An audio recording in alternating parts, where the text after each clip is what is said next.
Welcome to Warrior Money, the show devoted to supporting our brother and sister veterans in business. I'm Patrick Murphy. And I'm Dan Kunze. Our guest today is Vice President of the U.S. Chamber of Commerce Foundation's Hiring Our Heroes program. Please welcome Elizabeth O'Brien. Liz, great to be with you. Hey, Patrick and Dan, it's great to be with you as well, and Happy New Year. Yep, Happy New Year as well. So listen, right from the jump, we go to bluff, bottom line up front. So we go hard right from the jump. When troops get their DD 214, it's on them to get a job. Too many of our brothers and sisters veterans, though, are drowning in a sea of goodwill. Why is that? Yeah, I think it's an interesting conversation, and you and I were together last week and had some great points and learning opportunities around transition. And, right now we view it really as a single point in time, right? So as you're transitioning out, you go to taps, you drink from a fire hose, and you try and take in as much information as possible. Certainly at Hiring Our Heroes, we're creating opportunities to catch transitioning service members and place them into jobs and get them connected. But you and I, and Dan, you know this as well, transition's not a single point in time, right? Like it's not linear. It doesn't happen one time. It happens multiple times over the course of our lives and our career. And so how do we help transitioning service members find that right place, whether they were already left of transition, they're in the process of transitioning out, or they've returned home, they have a job, but now they want to go to the next level. And so it's not just this one point in time, and we have to change that belief that, hey, if you go to TAPS, you're done with transition. Right. And the biggest investment these young Americans make is their career, their job, right? So they don't always have to get it right the first time, but it's important for them to go left of boom. Before you leave, don't think you're going to get a new job in 30 days during that transition time. As you mentioned, well, we now have the Soldier for Life TAPS program. So, at the macro level though, Liz, right? When you look at the new RAND study came out, the federal government is spending $13 billion a year on transitioning troops, right? Are they getting their return on investment? What more could they do? Yeah, and that's what we need to know. What are the outcomes from the investment of the $13 billion a year? We really don't know right now. Portions of it go to education, portions of it go to transition. And so we haven't been able yet to capture all of that data. And by we, the federal government and those that are funding the $13 billion. And so if you think about the fact there are indicators that we have room to improve in how we do transition. 60% of our transitioning service members we know make less in their first job when they separate from the military. And 61% of those feel underemployed in the first 3 years. Yes, it drops to 59% only feel underemployed after 6.5 years, but that's still way too high of a statistic. And so what we need based on that RAND study is the actual data and the outcomes from that $13 billion investment. And we're not really clear on that yet. And so that's a place of opportunity for improvement. Yeah, we talk a lot in this show about finding your purpose or seeking your purpose post-transition. And we also talk a lot generally about there are several transitions that happen over time. How do you think, or what do you think it relates to as it relates to the unemployment or underemployment factor of transitioning service members? Are they not starting early enough in the process of transition? Or are they not thinking about things what do you think is the difficult part in that transition period? And how do you think we solve some of those problems? Yeah, and I will tell you this, and both of you know I'm an active duty military spouse. My husband's still actively serving. Transition is a family game. If you have a partner at home, if you have a family at home, this has to be done in partnership. And so I think, number one, we have to make sure that military spouses have a pathway to economic opportunity. We know if a spouse is employed before transition, it increases the likelihood that a service member takes the right job on transition because they're feeling less of that financial stress to provide for the family because there's a bridge there. And we know military spouses are still unemployed at rates of 21 to 24%, and that is unbelievably high. So that's number one. It's a family game, and transition is a family sport, certainly. The further left a service member can get of transition, the better outcomes that we have. If they can then make sure that they are being pipelined into SkillBridge. We run the largest SkillBridge program in the country, putting through about 3,000 people a year. average starting salary for that is $115,000. That is a significant stable salary that you can provide for your family. So it's really making sure our service members are educated before they start to transition on what programs that they can leverage and helping them to understand, we know this, there's 40,000 plus nonprofits out there. So as you transition out, being well prepared and well educated to understand which is the right fit for you, certainly in that sea of goodwill. And you know that I believe hiring our heroes when you are looking for economic opportunity is should be your first landing place. Liz, you just in that one loaded comment, you had so many different threads we can start to pull. I really need to pull the thread on military spouses though, just a little bit more. Those of us that have served and those of us that know people that serve know the tremendous amount of responsibility, and I would say at times burden that's put on a military spouse. How do you think, or what do you think we can do to serve military spouses better?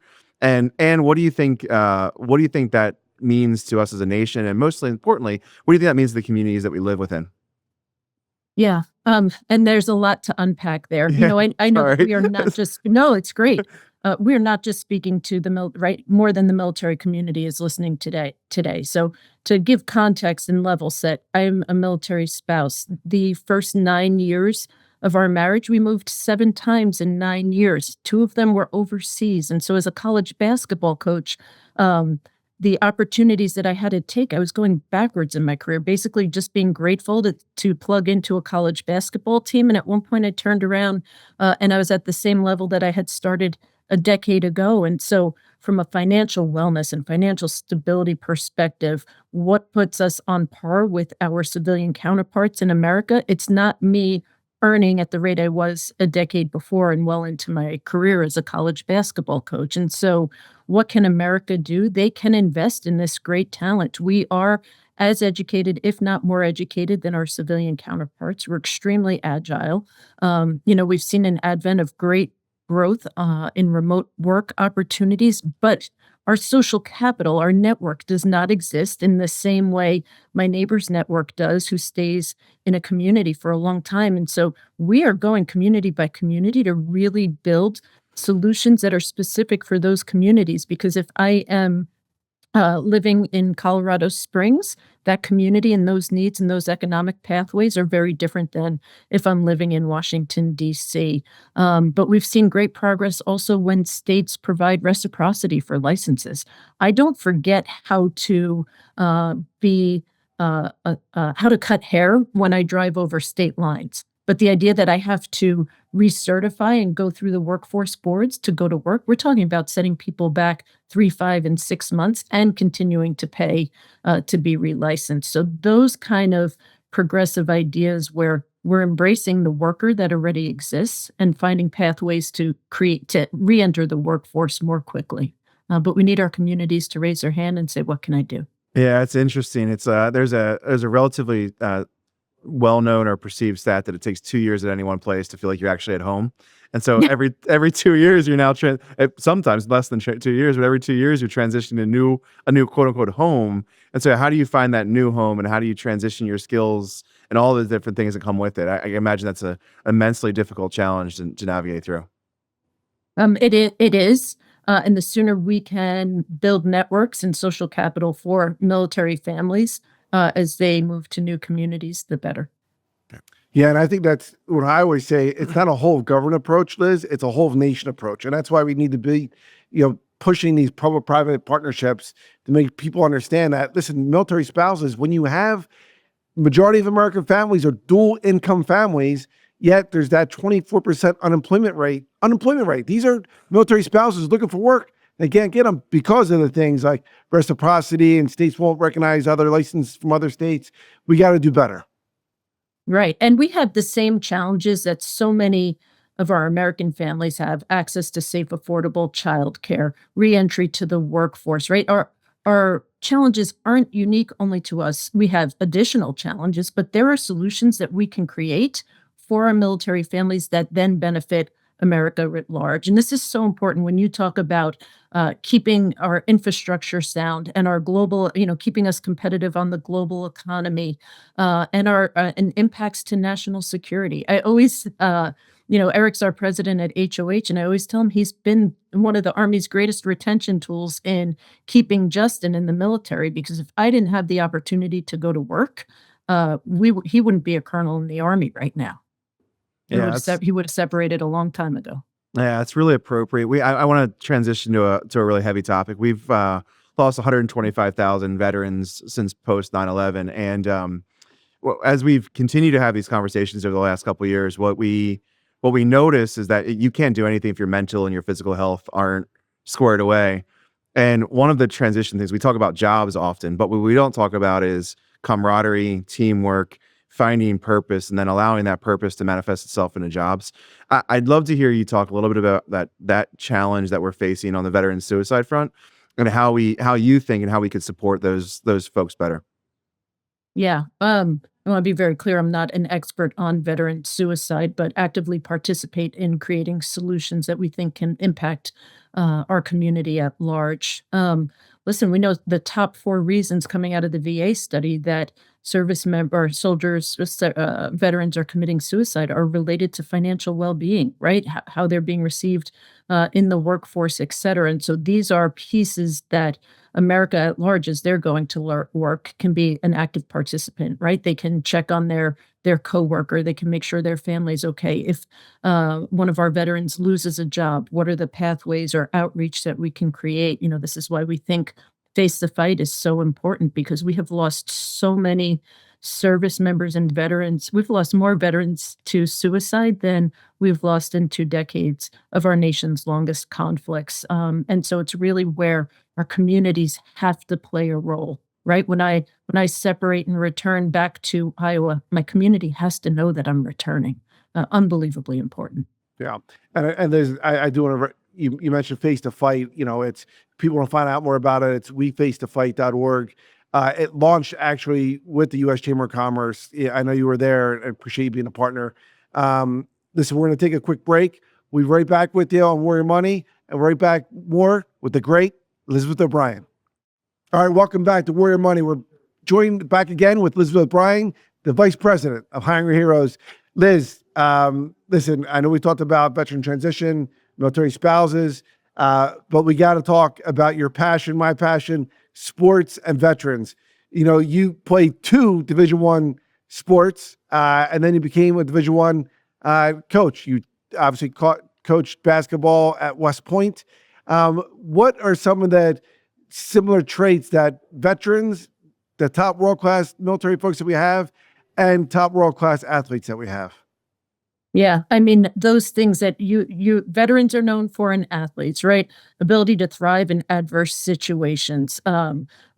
Unbelievably determined, the grit. Like, that's what I come back to. Grit for me is always a differentiator when we're looking at those that succeed in the workplace. And those are traits that are that I see over and over again on the service member side, and the student athlete side, and as they go to work. And so those are the folks that I want to go to work with. High energy, fiercely determined, unbelievable grit. They don't take no for an answer, and they're always pushing the envelope. But also underlying that, these are people and populations that are so accustomed to being uncomfortable day in and day out. And so they've already been pushed. By the time they're getting to your workplace, they've already been pushed over and over again. And that's the kind of person I want to go to work with.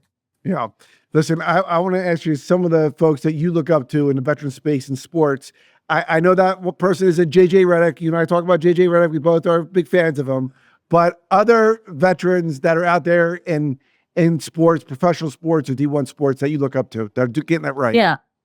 Yeah, and I want to tell you, if JJ Redick needs you and I to fly in to give some coaching advice, I just want him to know that we're unbelievably available and we'll be on the next flight. So let's just put that out there as a starting place. You know what I love about veterans in sports is that they continue to find a way to give back. I think first and foremost, always at the top of my mind is Sally Roberts and her work at Wrestle Like a Girl, where she's going community by community, state by state, and advocating for girls wrestling to be integrated into our high schools, into our communities, and then going university by university. And it's a big reason why girls wrestling is the fastest growing sport in America. And she is a veteran, a combat veteran who was attached to special forces and did some unbelievable work, and now uses sports for diplomacy to create impact all over the world. So she's always top of mind for me.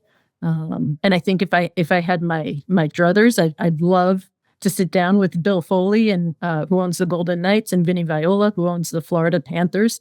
Hockey's near and dear to my heart. As my oldest is an ice hockey goalie and has nominations to all of the academies, but the academies don't have D1 hockey. And I'd love to sit down and talk with them someday about how do we advocate and create pathways for female hockey players to have Division I hockey at our academies. These are the kind of athletes that we want to be part of America's warrior class, right?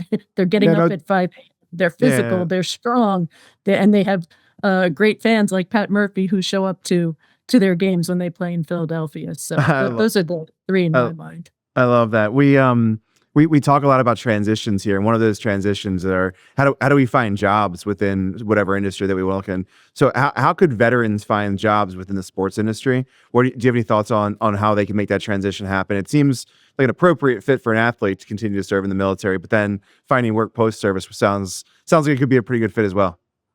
Yeah. One, start with the sports that are in your community, the teams that are in your community, and make outreach and volunteer with them. You can leverage Soldiers to Sidelines to learn more about coaching. We've seen great success. Last year, we launched a pilot program with the NBA, with the G League, right, on how to pipeline SkillBridge fellows into their operations roles across America. We've now seen SkillBridge folks be hosted by some of our NFL teams. And so we can certainly work as a conduit if there's a specific team that you want us to reach out to. And then, we are working because sports teams want those characteristics that we see in veterans. More and more folks are coming to us. So I would say certainly start with us, but it's building that social capital. So same thing you would do if you wanted to be an accountant. Join the associations that exist. Go to the conferences. Build your social network.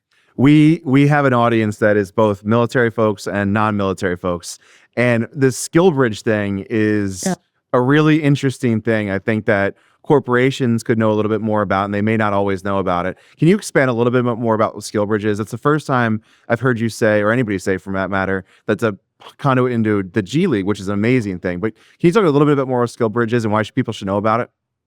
Yep. Over a decade ago, our veteran unemployment rate, the military was paying almost $1 billion a year in unemployment, and they had to come up with a solution. And so what was born out of there was SkillBridge. And that means right now we see the sweet spot, the last 90 days of active duty. You are able as a transitioning service member to go to work with a company. And that's where HOH plays a significant role, where we're helping service members match with those companies.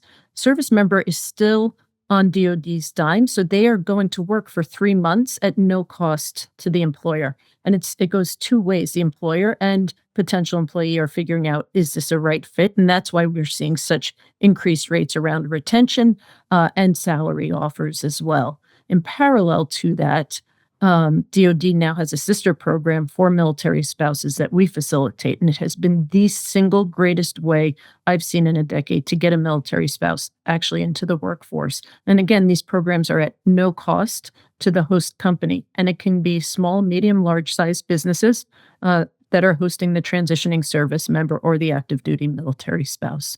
What's the spouse program called? That is called the Military Spouse Career Accelerator Pilot. It is a program of Department of Defense that we facilitate for them. Oh, that's awesome. Yeah. And I think that the great thing about the SkillBridge thing is that, it's free chicken for companies, and you're getting these great Americans that serve their country or that were household six as a spouse, and they're still getting paid by Department of Defense, but they're getting ready for that transition, and they're getting a tryout, with these companies, whether it's the G League or, in corporate America. So Liz, let me, before we go to our word Q&A, you've helped do Hiring Heroes. They do events all over the country. Last year, 2024, you helped 80,000 transitioning troops and military spouses. I know 2025 is going to be another big year. You're doing even more stuff, though, on entrepreneurship with veterans, partnering with Syracuse University Institute for Veterans and Military Families, et cetera. Can you expand on that, why that's important as part of the ecosystem of transitioning veterans and vetrepreneurs? Yeah, absolutely. Around April timeframe, we will be hosting a pitch competition in partnership with IVMF and sponsored by FedEx and USA and some other great partners with the idea, we feel very strongly, Patrick and Dan, that we have to help create pathways to entrepreneurship for veterans. And there are some great organizations that already do it. And so we're not pushing into their space, but we're working as a facilitator for it because we know after World War II, the greatest generation, so many of our veterans returned home to launch and build some of our greatest small businesses that turned into large businesses in America and still impact us today. But those numbers around veteran entrepreneurship have been steadily decreasing. And so we know if a veteran launches a small business, they're more likely to hire more veterans and more military spouses.